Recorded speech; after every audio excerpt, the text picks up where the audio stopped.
నమస్కారం, welcome to I dream. నేను మీ విజిత. ముందుగా ప్రేక్షకులందరికీ శ్రీ క్రోధినామ సంవత్సర ఉగాది శుభాకాంక్షలు. ప్రస్తుతం మనతో పాటు ఉన్నారు ప్రముఖ ఆధ్యాత్మికవేత్త సుభాష్ శర్మ గురువు గారు. ఇప్పుడు గురుగారితో మాట్లాడి ఉగాది విశిష్టత గురించి, అసలు క్రోధినామ సంవత్సరంలో ఏ రకంగా ఉండబోతుంది, ఇలాంటి మరిన్ని విషయాలు తెలుసుకుందాం. నమస్కారం గురుగారు. శ్రీమాత్రే నమః. గురుగారు, మనకు ఏప్రిల్ 9వ తారీఖు ఉగాది. అవును, ఉగాది విశిష్టత, పూజా విధానం ఏ విధంగా ఉండాలి గురుగారు? తప్పకుండా తెలియజేస్తున్నాము. ముందుగా ప్రేక్షకులందరికీ శ్రీమాత్రే నమః, శ్రీ గురుభ్యో నమః. జ్ఞానినాంనపి చేతాంసి దేవి భగవతి హిస బలాయ కృష్ణమోహాయ మహామాయ ప్రయశ్చతి. ఉగాది అసలు ఉగాది అంటే అర్థం ఏంటి అంటే, మన యుగము పుట్టినటువంటి, మనిషి పుడితే పుట్టినరోజు ఎలా చెప్పుకుంటారో, ఉగాది అంటే మనకు ఈ యొక్క యుగము పుట్టినటువంటి రోజుగా భావన చేసుకుంటాం. అంటే బ్రహ్మదేవుడు యుగాన్ని సృష్టించినటువంటి రోజుగా చెప్పడం జరుగుతూ ఉంటుంది. దానిని మనము ఉగాది అంటాం, కానీ నిజానికి దీని పేరు యుగాది.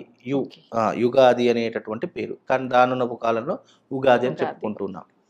ఉగాది అంటేనే షడ్రుచుల యొక్క సమ్మేళనం, 6 రుచులతో కూడుకున్నటువంటి సమ్మేళనం. ఉగాది మనకి ఏం తెలియజేస్తుంది అంటే, పొద్దున్నే లేవాలి, పూజ చేసుకోవాలి, గుడికి వెళ్ళాలి, పంచాంగం వినాలి, ఇవన్నీ చెప్తూ ఉంటారు.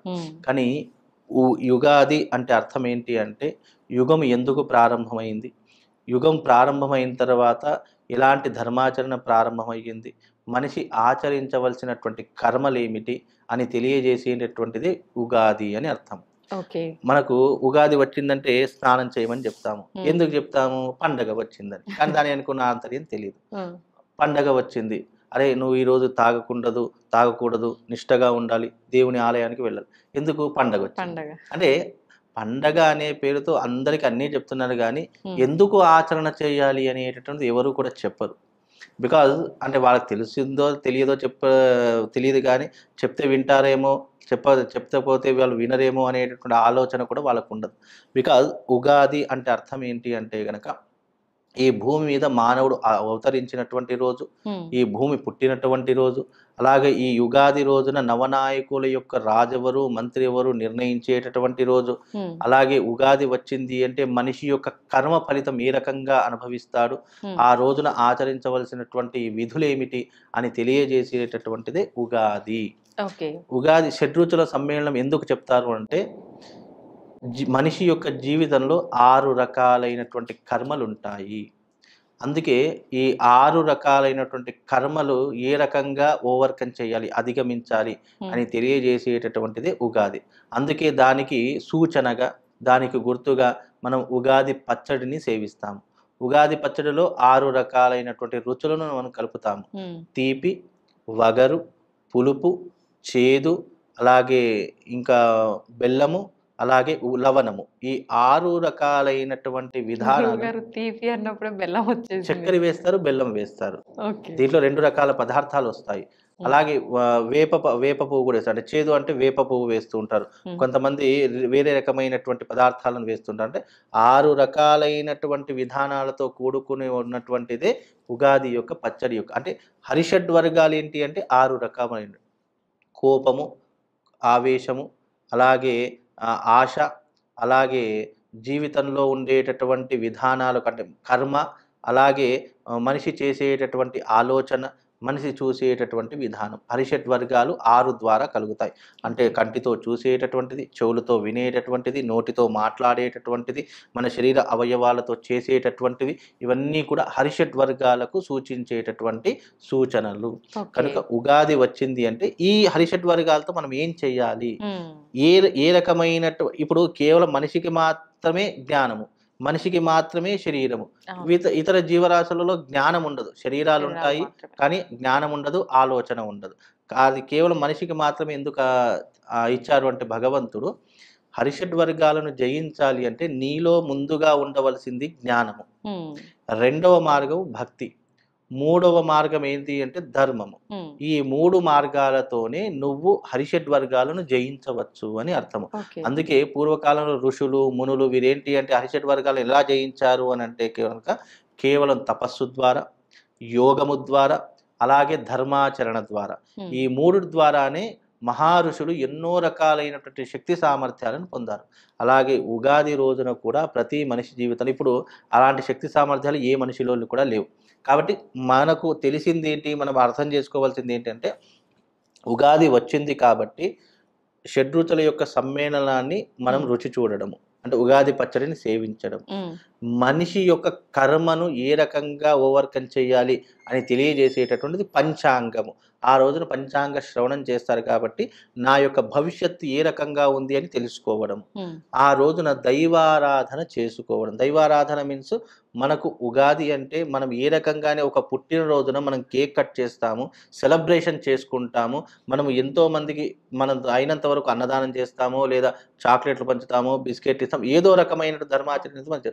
అలాగే ఈ యొక్క యుగాదికి మనం చేయవలసిన ధర్మాచరణ ఏంటి, ఎందుకు దైవారాధన చేసుకో, ఈ ఐదింటిని కూడా మనిషి ఎప్పుడు కూడా తెలుసుకోవాలి.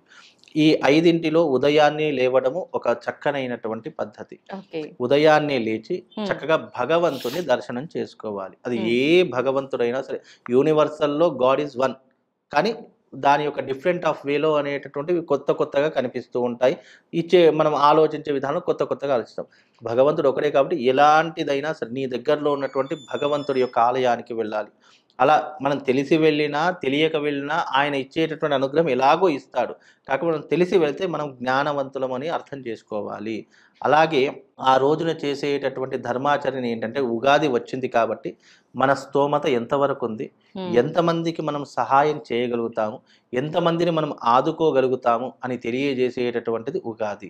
ఉగాది వచ్చింది, ఈ భూమి మీద మనం అడుగు పెట్టాము, ఆ భగవంతుడి యొక్క అనుగ్రహం వల్ల మన జ్ఞానము సంపద అనేట కీర్తి ప్రతిష్టలు అనేక రకంగా ఇచ్చాడు. కాబట్టి దీని ద్వారా మనం ఏ రకంగా పుణ్యాన్ని సంపాదించుకోవాలి, ఏ రకంగా కర్మను ఓవర్కమ్ చేయాలి అని తెలియజేసేటటువంటి ఉగాది. కాబట్టి ఆ రోజు నేను ఎంతమందికి సహాయం చేయగలుగుతాను, ఎంతమందికి కడుపు నిండా భోజనం పెట్టగలుగుతాను, లేదా ఎంతమందికి నేను ఒంటిని దాచుకోవడానికి బట్టలు ఇవ్వగలుగుతాను, ఆ రోజు నేను ఎంతమందికి సహాయం చేయగలుగుతాను అనేటటువంటి తెలుసుకోవాలి. ఇప్పుడు ఉగాది అంటే గుళ్ళకు వెళ్ళాలి, ఆ రోజున ఉపవాసం ఉండాలి, ఆ రోజు ఏం చెడు పనులు చేయకూడదు అని చెప్తారు. కానీ పుణ్యాన్ని చేయమని ఎవరు పుణ్యము అనేటటువంటిది ఎలా సంపాదించుకుంటాము, అలాంటిది ఇలా గొప్పనైనటువంటి సందర్భాలలో ఉగాది అనేటటువంటి ఒక మహత్తరమైనటువంటి యోగముతో కూడుకున్నటువంటి పండగ, భూమి అవతరించినటువంటి పండగ, బ్రహ్మదేవుడు సృష్టిని ఆరంభం చేసినటువంటి పండగ, ఈ భూమి మీద సమస్త ప్రకృతి జీవరాశులు పుట్టినటువంటి పండగ ఏదైనా ఉంది అంటే అది ఉగాది. బ్రహ్మదేవుడు సృష్టించినటువంటి ఈ సృష్టిలో ప్రతిదీ కూడా ఒక అనుబంధంతో ముడిపడి ఉన్నది. అలాగని బ్రహ్మదేవుడికి గుడి కూడా లేదు. మరి ప్రపంచంలో యావత్ ప్రపంచంలో ఉన్నటువంటి ఏకైక బ్రహ్మదేవుడికి ఉన్నటువంటి ఒకే ఒక్క ఆలయము అది ఎక్కడ ఉంది అని అంటే గనక రాజస్థాన్లో ఉన్నటువంటి పుష్కర్ రాజ్ అనేటటువంటి ఆలయము బ్రహ్మదేవుడి యొక్క ఆలయము. అక్కడ ఒక గొప్ప చరిత్ర చెప్తారు. అంటే అక్కడ ఏం చెప్తారు అంటే, బ్రహ్మదేవుడి యొక్క ఆలయానికి వెళితే ఆయుష్ పెరుగుతుంది. అలాగే అంటే చాలా మంది కూడా చెప్పుకుంటూ వచ్చారు. అంటే ఇప్పుడు ఆయుష్ పెరుగుతుంది మీన్స్ మన జీవితంలో ఒక 10 సంవత్సరాలు బ్రతుకుతున్నాం అనుకోండి, దాన్ని 20 సంవత్సరాల కిందికి చేంజ్ చేస్తారట. అలాగే నుదిటి రాతను కూడా భవిష్యత్తును కూడా మార్చుకునేటటువంటి శక్తి ఏదైనా ఉంది అని అంటే అది రాజస్థాన్లో ఉన్నట్టు పుష్కర్ రాజ్ అనేటటువంటి క్షేత్రంలో బ్రహ్మదేవుడు స్వయంగా వెలిసినటువంటి క్షేత్రము పుష్కర్ రాజ్ అనేటటువంటి క్షేత్రం. అక్కడికి వెళ్తే ఎన్నో రకాలైనటువంటి మహిమలు తెలుస్తాయి.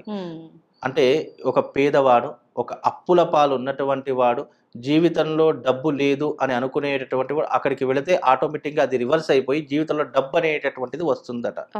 అలాగే ఎన్నో రకాలతో బాధపడుతున్నటువంటి వారు జీవితంలో మనకేదైనా అరే నీ నుదిటి రాత ఇంతేరా, భగవంతు ఇంతే రాశాడని చెప్పి వాడుకలు మామూలుగా వాడుతూ ఉంటాం. బికాజ్ అర్థం ఏంటి అంటే గనక మన జీవితంలో ఏదైనా నెగిటివ్ ఉంది, మన జీవితంలో ఏదైనా బాధ ఉంది అని అంటే అది బ్రహ్మదేవుడి దగ్గరికి వెళ్ళి చెప్పుకుంటే గనక ఆటోమేటిక్గా అక్కడి నుంచి బయట పెట్టగానే మన జీవితం మొత్తం రిటర్న్ అంటే మారిపోతుందట. అంత గొప్పనైనటువంటి క్షేత్రం పుష్కర్ రాజ్ అనేటటువంటి క్షేత్రం. అందుకే ఈ ఉగాది బ్రహ్మదేవుడితో ముడిపడినటువంటిది కనుక ఆ రోజున కనీసం బ్రహ్మదేవుని మనసులోనైనా తలుచుకోవాలట. అలా తలుచుకున్నంత మాత్రము చేత బ్రహ్మదేవుడు మన జీవితంలో ఆయుష్ను పెంచేస్తాడు, అదృష్టాన్ని కలిగించేస్తాడు. ఎందుకంటే ఈ బ్రహ్మదేవుడు నుదిటి రాతను ఒకసారి రాసంటే మార్చడం ఎవరి తరం కాదు అని చెప్తారు. కానీ హ్మ్. ఉగాది రోజున ఆ బ్రహ్మదేవుని తలుచుకోవడం వల్ల, బ్రహ్మ కలశాన్ని పూజించడం వల్ల కూడా మనిషిలో ఎన్నో రకాలైనటువంటి చైతన్యము వస్తుంది. ఎన్నో రకాలైన అదృష్ట యోగాలు కలుగుతాయని సనాతన ధర్మం ఇది ఇప్పటివరకు ఎవ్వరికీ తెలీదు. హ్మ్. ఎవరు కూడా చెప్పరు కూడా. బికాజ్ ఏంటంటే బ్రహ్మదేవుడు లేడు కదా! గుడులు లేవు కదా! అని అవునవును. చెప్పేసారు. బ్రహ్మదేవుడికి గుడి లేదు కానీ, బ్రహ్మదేవుని యొక్క కలశ స్థాపన చేసి మనం పూజించడం ద్వారా హ్మ్. మనకు తెలియకుండానే మనం ఈ క్రోధినామ సంవత్సరం అని చెప్పాము. క్రోధినామ సంవత్సరంలో అవాంతరాలు ఎలా దాటాలి? రాబోయే కష్టాన్ని ఎలా తట్టుకోవాలి? రాబోయే విపత్తులు ఎలా తట్టుకోవాలి? అయ్యో! నాకు ఈ సంవత్సరం ఈ రాశి కదా! బాగాలేదు కదా! హుహు. ఏం అని అనేటటువంటి వాళ్లకు ఉగాది రోజున పరమ పవిత్రమైనటువంటి రోజు కాబట్టి, ఆ ఉగాది రోజున మీ ఇంట్లో బ్రహ్మ కలశాన్ని పెట్టుకొని నమో బ్రహ్మణ్య దేవాయ గోబ్రాహ్మణ హితాయిచాయ జగద్దితాయ కృష్ణాయ గోవిందాయ నమో నమః అనేటటువంటి సంకీర్తన చేయండి. హ్మ్. అది బ్రాహ్మణ్ణి పిలిచేటటువంటిది. బ్రాహ్మడు కూడా బ్రహ్మదేవుడితో సమానం. కనుక బ్రాహ్మణ్ణి ఆ రోజున మీ ఇంటికి పిలిపించుకొని పాదసేవ చేసుకోండి. అంటే ఓకే. పాదాలను కడిగి ఆ నీళ్లు నెత్తి మీద చల్లుకోండి. అలాగే ఆ రోజున మీ ఇంట్లో బ్రహ్మ కలశాన్ని స్థాపన చేసుకొని బ్రహ్మదేవుడికి సంబంధించినటువంటి అష్టోత్తరం ఉంటుంది. ఆ అష్టోత్తరాన్ని చదువుకుంటూ అక్షంతలు వేసి బ్రహ్మదేవుణ్ణి పూజించండి. హ్మ్. అలా పూజించడం ఇక నేను చెప్తే కాదండి. ఈ సంవత్సరం అలా పూజించి చూడండి. నెక్స్ట్ ఇయర్ వరకు ఎవడైతే అధముడు ఉన్నాడో, అధముడు మీన్స్ హ్మ్. ఎవరైతే కష్టము అనుకొని బాధపడుతున్నారో నెక్స్ట్ ఇయర్ వరకు వాని జీవితం మొత్తం చేంజ్ అయిపోతుంది. హ్మ్. అది ఇప్పటి వరకు ఏ ఛానెల్‌లో చెప్పలేదు. ఫస్ట్ టైం మీ ఛానెల్ చెప్తున్నాను. అలా పూజ చేసి చూడండి. తప్పకుండా మీ విధి మారిపోతుంది. ఓకే. అందుకే ఈ ఉగాది అనేటటువంటి బ్రహ్మదేవుడితో కూడుకున్నది కాబట్టి, హ్మ్. ఆ రోజున శ్రవణము, దైవారాధన, హ్మ్. అలాగే సేవ, ధర్మం ఈ 4 ఆచరణ చేసుకోండి. అంటే కలియుగం 4 పాదాల మీద నడుస్తుందని చెప్తారు కదా! అవును. ఆ 4 పాదాలు ఇవే. ఓకే. కనుక ఈ 4 అనేటటువంటి మనిషి ఎవరైతే ఆచరిస్తాడో వారికి జీవితంలో దారిద్ర్యం అనేటటువంటిది రాదు. హ్మ్. కష్టము అనేటటువంటిది రాదు. ఎవరైనా మేము యజ్ఞయాగాదులు చేశామండి. ఎన్నో పూజలు చేశాము అని అంటూ ఉంటారు. హ్మ్. వాళ్ళందరూ మనకు ఎక్కడికి వెళ్ళినా గుళ్ళల్లో, గోపురాల్లో కనిపిస్తారు. కానీ అవును. బ్రహ్మదేవుడు ఎక్కడ కనిపించడు మీకు. బ్రహ్మదేవుడికి అసలు గుడే లేదు ఎక్కడ. హ్మ్. ఉన్నదటువంటిది అక్కడే పుష్కర్ రాజ్ అనేటటువంటిది రాజస్థాన్‌లో ఉంది. రాజస్థాన్. కనుక అక్కడికి వెళ్తారో వెళ్ళరో తెలీదు. కనుక కనీసం ఈ ఉగాది రోజున హ్మ్. నీ ఇంట్లో బ్రహ్మదేవుని కలశ స్థాపన చేసుకో. దాంట్లోనే బ్రహ్మదేవుడు ఉన్నాడని నువ్వు నమ్మి హ్మ్. ఆ కలశానికి నువ్వు బ్రహ్మరూపకంగా పూజ చెయ్యు. లేదు నీకు తెలీదు. ఒక ఓకే. బ్రాహ్మణ్ణి పిలుచుకో. హ్మ్. బ్రాహ్మణ్ణి పిలుచుకొని బ్రహ్మ కలశానికి పూజ చేయించుకో. హ్మ్. ఆ రోజున నీ యొక్క నుదిటి రాత కాదు, నీ భవిష్యత్తు మారుతుంది హ్మ్. అనేటటువంటిది ఇది రహస్య పురాణం. అది ఇవి ఎవ్వరు చెప్పరు.